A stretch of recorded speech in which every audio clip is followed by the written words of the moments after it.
Hi, everyone. This is episode 3 in our series on the list of major commands of Jesus. This is command number 14 in the list on our webpage called the Commands of Jesus. And the subtext of our review will always point out if there is a contrary teaching or example from Paul's epistles. This week we're going to look at, today we're going to look at Jesus' command to give in secret and not where others can see you giving. Matthew 6, verses 1 to 4. And these are the verses. So that your verse 4, so that your almsgiving may be in secret, and your Father who sees in secret will reward you. So, by the way, this is a transliteral Mouncy, and I want to start bringing us looking at that more often because you get a more neutral, less biased view because he has to tell you what the words literally mean, and he's a Greek teacher classical Greek, so he's going to get us more grounded into the actual words meanings. And so the key word I want you to look at is almsgiving, and he gives a definition. When you click the button, you click almsgiving there.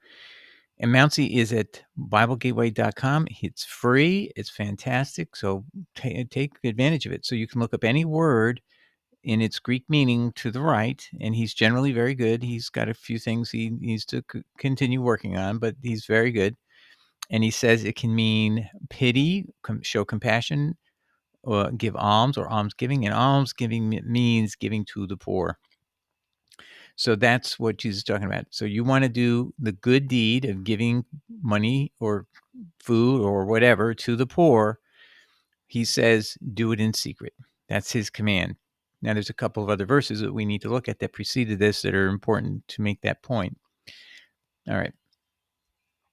And here it is in chapter 6, beginning at verse 1. Take heed that you do not your alms before men to be seen of them. So Jesus says, don't even do this because you'll be seen. You're doing it to be seen. Otherwise, you have no reward of your Father, which is in heaven. Now, how can that be? I mean, what if you're doing good works or you're doing something? He's going to give the explanation, verse 4. Do it in secret as much as possible. Definitely don't boast about it. Verse 2, therefore, when thou do your alms, do not sound a trumpet before you as the hypocrites do. So the hypocrites, the people who just want to look good but not do it from their heart and not sincerely want to help the poor, they make a big deal with what they're doing. So they want you to know all the money they're generously giving to a cause. So you'll look more well upon them. We have all kinds of people who do that, as the hypocrites do in the synagogues and in the streets, Jesus says, that they may have glory of men. So that's what they're seeking, glory of men. Verily I say unto you, they have their reward. But when you do your alms, when you give money to the poor, or you do give food or shelter to the poor, let not your left hand know what your right hand does, that thine alms may be in secret, and thy Father which sees in secret shall reward you secretly. Okay? All right, so we'll move to the next slide. Is Jesus condemning boasting for one's deeds, of one's good deeds? Is Jesus saying, do not try to win approval from men by doing good deeds? And the answer to both questions is yes. So doing alms is just one kind of thing these hypocrites would do. They would do things to make themselves look good in front of men, but they didn't do it to try to win approval from God. And to do that, Jesus is saying you have to do it secretly. You can't tell people about it. If you make a big deal about it, you're seeking your own glory, not God's glory, and you're boasting. So the answer is yes. Now, James 3:5 talks about people who do this kind of boasting. So this is what the Pharisees are doing. They do these good deeds of alms and tell people all about it, and they're boasting of this good deed. And what does James say about their boasting, the Pharisees? Even so, the tongue is a little member and boasts great things. Behold, how great a matter a little fire kindles. So this is an evil that is in men, is that they seek glory from men, but not from God. And if you want glory from God, you have to do this secretly. Obviously, the person you do it for knows it's you. That's different. But you don't make it clear to other people unnecessarily. You keep it secret. Now, there's somebody in the Bible that is there as a test for us. Remember, Jesus says, many will say they've done signs and wonders in my name and cast out demons in my name and many wonderful works. Jesus is going to say, I never knew you, you workers of lawlessness, anomia. A means negative in Greek, and nomos means the law of Moses, the law given Moses. It can be translated as anomia. Anomia can be translated as lawlessness, but it has a specific meaning of apostasy or teaching contrary to God's law. So you can just see that somebody who did all these signs and wonders in Jesus' name, and yet he says, I never knew you, has to be an apostate. So the real meaning there is apostasy. And in Isaiah 1:5, it was translated, this very word was translated as being apostate into Greek in the Greek Septuagint. So that is a fair reading. Now let's listen to this voice that's in our Bible to test us to see whether we will apply Jesus's principles.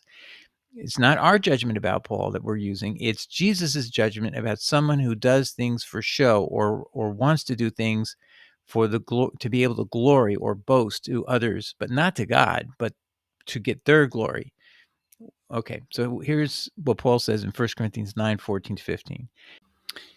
Even so has the Lord ordained that they which preach the gospel should live of the gospel. He means he has established the principle that those who preach are entitled to make their living from it, which, by the way, contradicts Jesus in Matthew 10:8.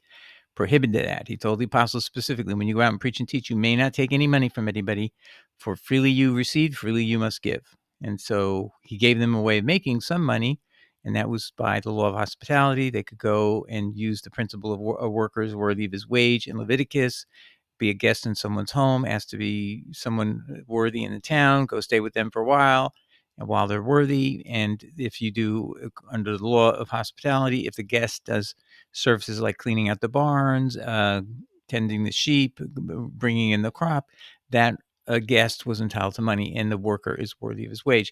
That's the only way Jesus let them make any money while they're preaching and teaching. That would be basically a trade for labor, not for what they teach. They wouldn't get paid for whether their teaching could be molded to fit what the host would say. You are just being paid for what the work you do. Anyway, so Paul makes this statement right off the bat, is even contrary to Jesus, the first sentence. But, verse 15, but I have used none of these things. So now he's saying, I have never taken any money from you, the Corinthians. By the way, this is basically he did Galatians first, 1st and 2nd Thessalonians, and then 1st Corinthians. So this is a very early work. I think it's around 50 AD. Neither have I written these things that it should be so done unto me. For it were better for me to die than any man should make my glorying void. So what he's saying is, if I had taken any money, I would not be my boasting would be considered illicit. How can I boast of all the things I'm doing if I'm getting paid to do it? Good point, actually. And what that, however, tells you indirectly is Paul is boasting here that he isn't taking money, which is unlike the pastors underneath him or his assistants working for him are getting paid, because when you get paid to do religious service, you're no longer really doing it solely because you are doing it as faithful follower. You're doing it because you're getting money. And I've seen whole choirs where nobody's a believer and they're getting paid, but they'll still show up at church and they'll sing and do whatever they have to do. And then they don't socialize with any of the people in the church because they're not really believers, and they leave. I went to a church like that for 2 years in Southern California, and I go, how can we do this? We have to maintain a choir. We have to pay for this, and we're a small congregation. I think it was about 40 people. Yes, that's what I was told. So people will do it for money. And Paul was saying, see, I don't do it for money. So I sincerely believe. But what he really says is, if he took any money, it would undermine his right to boast, his ability to glory. It should make my glorying void. Now, what it actually says is not make my glorying void. It says make my boasting void. So my ground for boasting void. So at the top right there, I put in what the Mouncy transliteral translates it literally as saying would make my ground for boasting void. So that the point of Paul's passage here is he doesn't want to lose the right to boast. So even in saying this, he's boasting that he's better than the other guys. All the guys with him and work with him, they all take money, but I don't. Just don't take don't say anything to anybody. Just don't take money. But you don't have to tell us about it, right? If you're following Jesus' commands, great. But you don't have to tell us about it. You should teach that's the way it should be for the other people, but you don't have Jesus' doctrines and you contradict them. So that's another problem, independent of the fact you're boasting, though. You want to boast and you don't want to have less to boast about by taking any money. Now, incidentally, it's pretty clear later he will say he has a right to money, and he seems to indicate that he's going to expect that payment from the Corinthians in 2 Corinthians, I think it is. So he changes his tune on this later. All right. And so now that's the first of the 3 top boasting passages of Paul, or that refer to his boasting and his desire to boast. And we'll look at the second one now. 2 Corinthians 11:21-23, King James. I speak as concerning reproach, as though we had been weak. Howbeit, whereinsoever any is bold, I speak foolishly. I am bold also. Are they Hebrews? So am I. Are they Israelites? So am I. Are they the seed of Abraham? So am I. Are they the ministers of Christ? I speak as a fool. I am more. I am more. In labors more abundant. In stripes above measure. In prisons more frequent. In that soft. Now, it's interesting here. I want to show you something. What he actually says is, but as to whatever anyone else dares to boast about, I am talking like a fool. I also dare to boast. Are they Hebrews? So on. So the King James Bible takes away the expression boast here and just has it, howbeit where any is bold instead of where any would boast. So even the King James is ashamed of what they're seeing. Paul is saying, and they won't translate it correctly. But Mouncy, to his credit, he's a Protestant. He's very mainstream as well, but he is not going to cut the language so that it just fits what we want it to say. He's going to let it speak to us. So Paul claims here that he is going to speak like a fool, meaning do something evil, foolish, and he is going to boast, so he knows it's wrong, but he's going to do it anyway, which is another strange thing about Paul. Let's go back here. So, and then he goes through boast. Are they Hebrews? So am I. Are they Israelites? So am I. And he's talking about the 12, by the way. There's no doubt about it. Are they ministers of Christ? Yes, of course, the 12. In labors, he's more abundant than them. And by the way, this is all his testimony. If you look at the book of Acts, you will not find all the kind of persecution that he's claiming that he's receiving. He got arrested in the temple. The main event that happened was he got arrested in the temple. And that was because his friend, a Greek from Ephesus, had gone with him to Jerusalem and entered the temple. And Paul did not stick with him, did not stay by his side to make sure he didn't go into the sacred area. And guess what? Trophimus, his pal, passes through the middle wall of separation at the temple and then violates it in an uncircumcised state. Now, Paul actually had written the Ephesians that the middle wall of separation had been torn down, and maybe that's why Trophimus did that. Now, had Paul been present and stayed by his side, he could have said, you know what, I was just speaking kind of loosely or rhetorically. I didn't really mean the middle wall of separation was taken down. You could walk right in with being uncircumcised. Of course not. It has a death penalty over there, over your head. There's a sign. But Trophimus went anyway. And in the events of Acts 21 and 22, if you read it carefully, you'll see Paul was saying, I'm washing myself in a ceremonial bath when that whole event occurred. And I heard this big cry and howling of all the Jews from Asia. They're all upset. They think I was somehow responsible. I didn't take him in there. He went there on his own, blah, blah, blah. So all that is always downplayed in Christian churches. You'll never hear Paul's friend following Paul's own directive in Ephesians, took the chance to cross the middle wall of separation, thinking it's not really legally effective, as if Paul's words were operative at the temple under the temple authorities. But I digress. So anyway, here we have a second example of Paul doing exactly what Jesus said you shouldn't do. He is boasting of his achievements and his characters. He's, most importantly, where he's very offensive, I think, is in labors more abundant than the 12.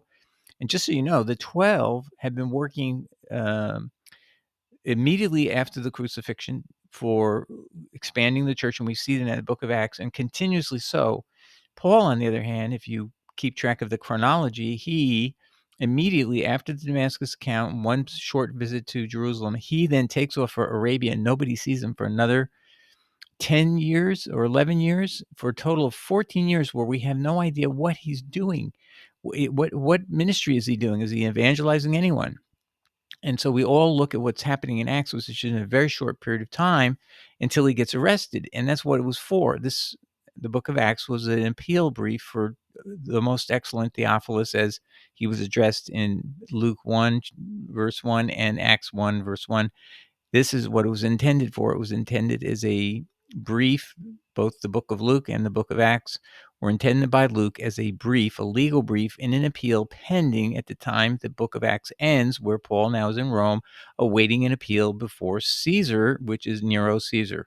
So that's why Paul looks like he's a center of attention and is getting all this the defense, and to make him look as good as possible, because there's an appeal. And if Paul loses, it could affect all of Christianity. We could be outlawed. Nero could just simply say, you know what, if Paul's the leader of the ringleader of the Nazarenes, and he's leading people to violate the temple grounds at Jerusalem, and they're creating riots, and it caused a riot, by the way, is you know what, just let's ban the Christians and see how things settle down. That's what should have happened. Frankly, if I were Nero and I were a reasonable person, that might, if that was the law, that might have been a reasonable thing to do. But Paul was a Roman citizen now, and that made things a lot more difficult. So Nero was more sympathetic, and this book of Luke and the book of Acts was designed to make Paul look as good as possible. And it worked, because Paul gets acquitted in this trial before Nero. There are claims that many years later, Paul had an experience where he went back to Rome and he became a martyr, but that's actually been proven conclusively not true, because First Clement, one of the very, very first epistles of Christianity, Clement being the Bishop of Rome, who should know, said that Paul, after he was released from the Nero's court, went into Spain as he had wished, and then eventually he went out of this world, meaning he had passed on into the next life. So clearly, Paul did not die a martyr's death, and he did not die at Rome. He died in Spain, and that was documented. And this epistle was part of the Christian Bible, referenced numerous times, and just simply disappeared in the Bible the Constantinian Christians put together in the middle 300s. But I digress. Anyway, so yeah, this is somebody, Paul, in this passage, is seeking his own glory. He, instead of doing all these things, ministering and doing laboring and suffering stripes for just to suffer them, he's now boasting. This is him compared to the others, trying to get the people to like him.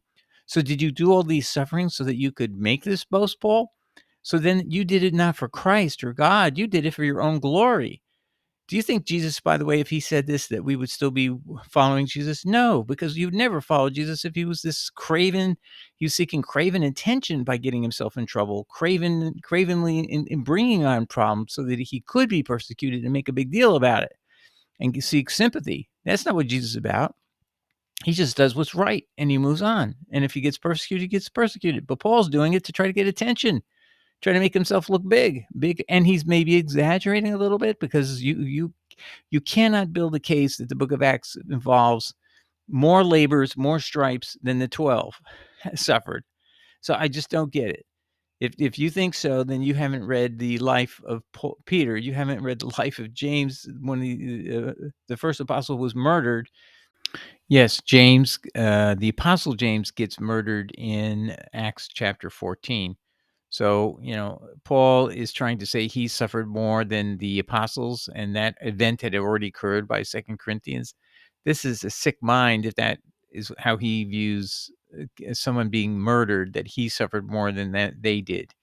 Anyway, so I hope this excursion into the problem of Paul violating Jesus's doctrines, basically not keeping secret things that were between him and the only the people who needed to know how he was going through various sufferings or whatever. He didn't keep it between him and them, and he's now told it to the Corinthians and made himself look more important than even the 12 apostles. I mean, it's a very arrogant thing he's doing. It's extraordinarily boastful, and that's exactly what the Pharisees were doing with their gifts to the temple and making offerings. They wanted people to know about it. They made a point of it, and they blew trumpets, the way Jesus put it. It's like you had to hear what they had to say about it. And Paul does the exact same thing. He's blowing trumpets over his alleged sufferings and trying to make it. He affirmatively claims it's greater and more significant than the 12 suffered, which I mean is preposterous. And just anyway, I'll leave it there. There's just so many things you could say. So let's follow the master. And I just want to say one caveat here, and one exception to the rule is you might be involved in a ministry, let's say for the homeless, and you are trying to recruit other people from within the circle of friends you have, maybe church friends you have, contacts you have.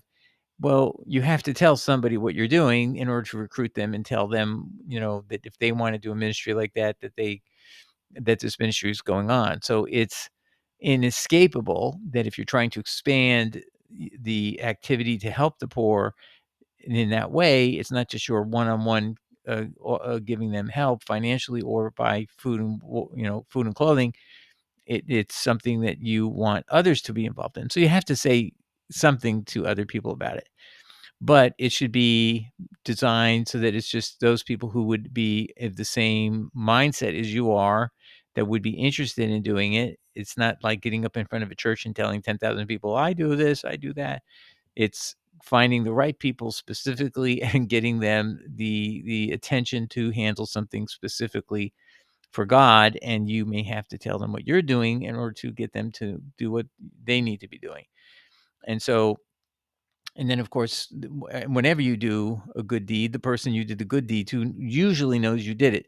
But some people say even the best thing is if you can do the good deed and they never even know it was you who did it. And that's a little harder.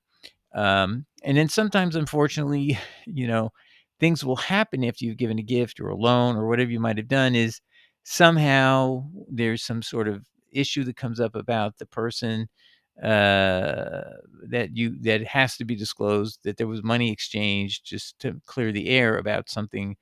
So that could happen too. And but that means there was never an intent.